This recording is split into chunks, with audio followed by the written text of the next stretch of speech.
नमस्कार दोस्तों, आज हम फिर से एक नए टॉपिक के साथ उपस्थित हैं जिस टॉपिक का नाम है कूलम्ब्स लॉ।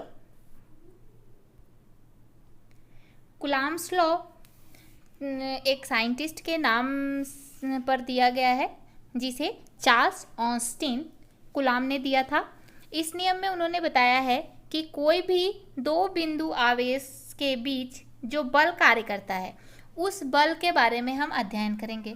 हमने पहले भी पढ़ा है कि यदि कोई आवेश हैं, चाहे वो आवेश सजातीय हों, मीन्स सेम आवेश हों, चाहे वो पॉजिटिव पॉजिटिव और नेगेटिव हों, और हो सकता है कि ये दोनों हैं जो सजातीय हैं, और उसके सिवा विजातीय आवेश हम देख लेते हैं, जैसे कि पॉजिटिव हो गए और निगेटिव, या निगेटिव और पॉजिटिव। तो ये जो हैं ये विजातीय आवेश हैं, इनके बीच में भी कोई बल काम करेगा। वो बल जो होता है वो होता है आकर्षण बल। और सेम जब हम सजातीय की बात करते हैं, मतलब सेम आवेश जब होते हैं, तो उन आवेशों के बीच में भी कोई ना कोई बल कार्य करता है। वो बल होता है प्रतिकर्षण बल, रिपल्सन बल। तो ये तो हमने पहले पढ़ लिया था आवेशों के गुण में, लेकिन यहाँ हम ये पढ़ेंगे कि ये जो बल काम करता है तो इसकी वैल्यू क्या होती है। अगर हम आकर्षण बल देख रहे हैं कि दो आवेशों के बीच में आकर्षण बल लग रहा है, तो वो आकर्षण बल की वैल्यू है क्या एक्चुअल में। तो इसको जानने के लिए कूलम्ब्स लॉ का प्रतिपादन किया गया है।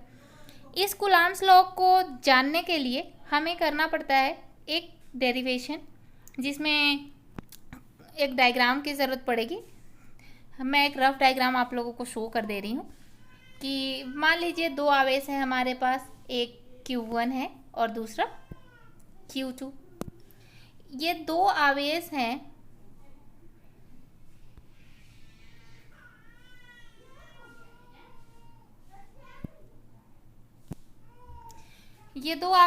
इनके बीच की जो दूरी है वो बहुत ही नगण्य होनी चाहिए, मतलब बहुत ही कम होनी चाहिए, लेस देन 1। आर की जो वैल्यू है, जो Q1 और Q2 के बीच की दूरी है, उनकी तुलना में बहुत ही कम होनी चाहिए। जब ऐसा होता है तब ये बल का जो ये कूलम्ब नियम है वो काम करता है। और इसके लिए इन दोनों के बीच लगने वाला जो बल है वो बल होता है अनुक्रमानुपाती। किसके? ये दोनों आवेशों के गुणनफल के अनुक्रमानुपाती होता है, Q1 और Q2 के गुणनफल के अनुक्रमानुपाती। दूसरा ये फर्स्ट लॉ है, पहला ये हो गया। उसके बाद हम सेकंड देख लेते हैं। तो सेकंड जो है वो ये कहता है कि जो बल लग रहा है वो व्युत्क्रमानुपाती होता है। किसके? दोनों आवेशों के बीच की दूरी के वर्ग के व्युत्क्रमानुपाती होता है। तो F व्युत्क्रमानुपाती ये हो गया हमारा सेकंड। जब हम इन दोनों को कंबाइन करते हैं, जब हम दोनों को, जैसे ये F व्युत्क्रमानुपाती 1/r² हो गया, और यहाँ पर हमने देखा कि F अनुक्रमानुपाती Q1 Q2, जब हम दोनों को एक साथ लिखेंगे तो हमें ये फॉर्मूला प्राप्त होगा, F अनुक्रमानुपाती Q1 Q2 upon r²। हमने जो इक्वेशन फर्स्ट और सेकंड देखा, दोनों सबको कंबाइन कर दिया। फाइनल फॉर्मूला जो आएगा वो हमारा ये है, फाइनल कूलम्ब्स लॉ के फोर्स बल का फॉर्मूला। अब ये आप कहेंगे कि यहाँ F अनुक्रमानुपाती Q1 Q2 upon r² है, जबकि यहाँ पर जो ये वाला फॉर्मूला है इसमें F = K Q1 Q2 upon r² है। तो ये जो K है, ये जो है ये इस अनुक्रमानुपाती साइन को हटाने के बाद लगा है, इसलिए K जो है वो क्या होता है? कांस्टेंट। कांस्टेंट मीन्स ऐसी वैल्यू जिसकी वैल्यू नहीं बदलती, एक निश्चित मान होता है, और इस K को हम कहते हैं अनुक्रमानुपातिक नियतांक। अनुक्रमानुपाती नियतांक। इसके बाद कूलम्ब्स लॉ का हम यूज़ देख लेते हैं कि कूलम्ब्स लॉ जो हम पढ़ रहे हैं तो आखिर इसका यूज़ क्या है। कूलम्ब्स लॉ का यूज़ ये है कि हम इसका यूज़ मात्रात्मक और मात्रक को परिभाषित करने के लिए करते हैं। हमने पहले भी देख लिया था कि कोई भी जो विद्युत का जो वो है, विद्युत आवेश है, तो उसका एक्चुअल मात्रक क्या होता है? यूनिट, तो कूलम्ब होता है। तो पहला तो यही है कि कूलम्ब लॉ का यूज़ हम मात्रक को परिभाषित करने में करते हैं।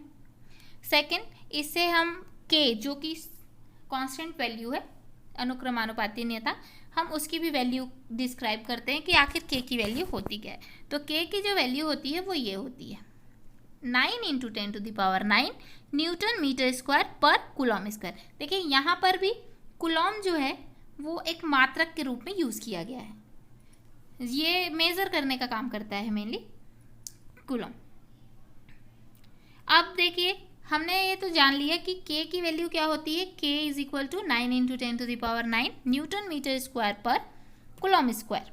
ठीक है, अब हम इस जब k की वैल्यू मिल गई तो हम f की वैल्यू फाइंड आउट कर सकते हैं। हमारे पास फॉर्मूला था ना, f = k q1 q2 upon r square. k की वैल्यू है 9 × 10⁹, q1 और q2 की वैल्यू नहीं है हमारे पास, r की वैल्यू नहीं है, तो हमने कंसीडर कर लिया। देखिए q1 और q2 की वैल्यू क्या हो गई 1 और r की वैल्यू भी हो गई 1। जब हमको q1 q2 और r सबकी वैल्यू मिल गई 1 1 1, देन f जो होगा वो इक्वल होगा किसके, k के, और इट मीन्स दैट इसकी वैल्यू क्या आएगी 9 × 10⁹ न्यूटन। ठीक है, तो इस प्रकार से आप एक कूलॉम आवेश को, जो कूलॉम नियम के बाद आप एक कूलॉम आवेश को परिभाषित कर सकते हैं, एक्सप्लेन कर सकते हैं कि एक कूलॉम आवेश वह आवेश है जो निर्वात में 1 मीटर की दूरी पर रखे किसी परिमाण के किसी अन्य सजातीय आवेश को 9 × 10⁹ न्यूटन के बल से प्रतिकर्षित करे या फिर आकर्षित भी कर सकता है। क्यों? क्योंकि Q1 और Q2 हमारे सजातीय आवेश हैं। अगर विजातीय आवेश होंगे तो वो एक दूसरे को आकर्षित करेंगे। हम यहाँ पे सजातीय आवेश के बारे में पढ़ रहे थे, इसलिए हमारे जो उस थ्योरी है उसमें प्रतिकर्षित शो किया गया है।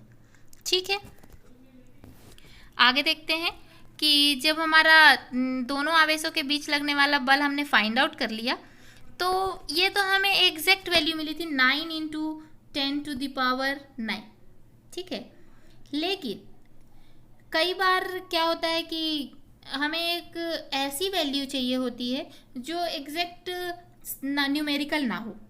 उस समय एसआई सिस्टम में, एसआई जो पद्धति होती है आपने पढ़ा है, तो एसआई पद्धति में k की वैल्यू होती है k = 1/4πε0। ये जो आपने साइन देखा एप्सिलॉन, इसको पढ़ते हैं ε0। ठीक है, तो इस प्रकार से f की वैल्यू हो गई f = 1/4πε0 q1 q2 upon r square. Epsilon क्या है? एप्सिलॉन जो है वो निर्वात या मुक्त आकाश में विद्युतशीलता को रिप्रेजेंट करता है, और इस विद्युतशीलता की जो वैल्यू होती है वो 8.854 × 10⁻12 कूलॉम स्क्वायर पर न्यूटन पर मीटर स्क्वायर है। ε0 क्योंकि जब हम किसी भी चीज़ का एक्सपेरिमेंट करते हैं तो ज़रूरी नहीं है कि हर जगह पर एक जैसा एटमॉस्फेयर हो। अगर हम निर्वात के क्षेत्र में किसी प्रकार का एक्सपेरिमेंट कर रहे हैं तो उस समय हम जो विद्युतशीलता होती है वो एप्सिलॉन के रूप में यूज़ करते हैं, जिसकी वैल्यू होती है 8.854 × 10⁻12 कूलॉम स्क्वायर। ये कब होता है? तो एसआई सिस्टम में ही हम इसका यूज़ करते हैं 1/4πε0। अगर यही वैल्यू हम सीजीएस पद्धति में लेंगे, सीजीएस सिस्टम में क्या होगा, सीजीएस में जो k होती है उसकी वैल्यू हो जाती है 1। एसआई में k की वैल्यू क्या होगी? एसआई में k की जो वैल्यू होगी वो होगी k = 1/4πε0, लेकिन सीजीएस में वही वैल्यू होती है ओनली 1। कंफ्यूज होने की ज़रूरत नहीं है आपको। सीजीएस सिस्टम में k की वैल्यू 1 और एसआई सिस्टम में k की वैल्यू 1/4πε0। यहाँ तक तो क्लियर हो गया आपको। इसके बाद इसको हम एक डायग्राम के मेथड से भी देख लेते हैं। हमने अभी रफ डायग्राम सिखाया था आपको, अब यहाँ पे देख लेते हैं। दो आवेश हैं हमारे पास Q1 और Q2, जिनके बीच की डिस्टेंस को हमने किससे रिप्रेजेंट किया है? R से।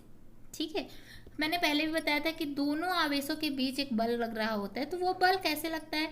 Q1 Q2 पर एक बल लगाता है और सेम थिंग में Q2 Q1 पर बल लगाता है।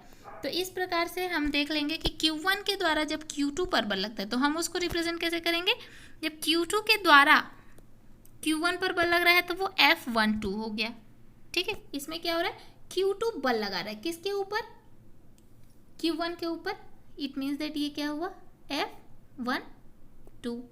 अब यहाँ पर आएगा Q1 बल लगाएगा किस पर, Q2 पर, तब इस बल को हम रिप्रेजेंट करेंगे F2 बल।